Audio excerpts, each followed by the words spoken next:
Ég var með mikinn bjú í fótunum og sársauka í liðunum, í höndunum og svona bólgur í höndunum.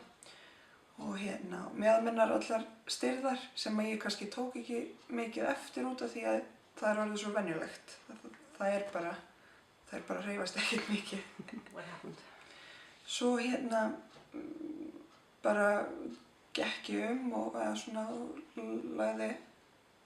áttaði mig á því hvað ég vildi fá út úr meðferðinni og fannst áhugavert að aðrir voru að taka eftir sama og ég var að finna fyrir í líkamanum.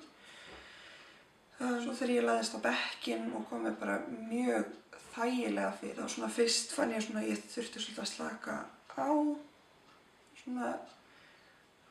leyfa öðrum að taka þátt í eða þú veist, já, ég ætti bara að slaka á og leyfa hópnum að vinna svolítið.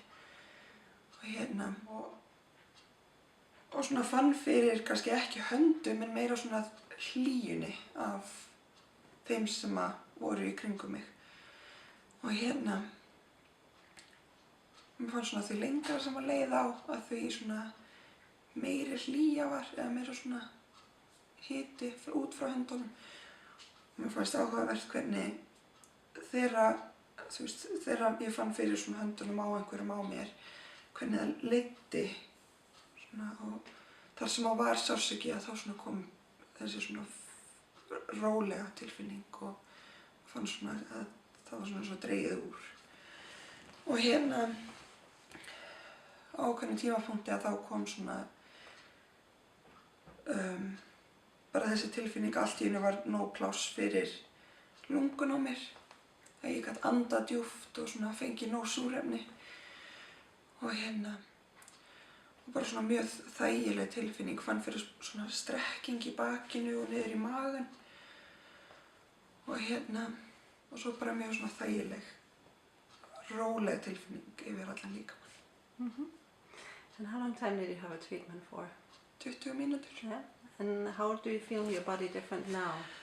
Eftir að allir tóku hendurnar af líkamanum mínum, að þá hélt ég áfram og ég fattaði ekki að það voru allir búin að færa sig í burtu. Það var ennþá svona þessi hlýja, rólega tilfinning. Ég fann strax fyrir að verkirnir í höndunum og bólgunar í höndunum voru farnar. Svo þegar ég settist upp og mér var sagt að fara svona rólega á stað í að standa upp af bekknum, þá fann ég fyrir svona hversu létt ég var í fótunum, ekki svona þessi þrýstingur sem venjulega.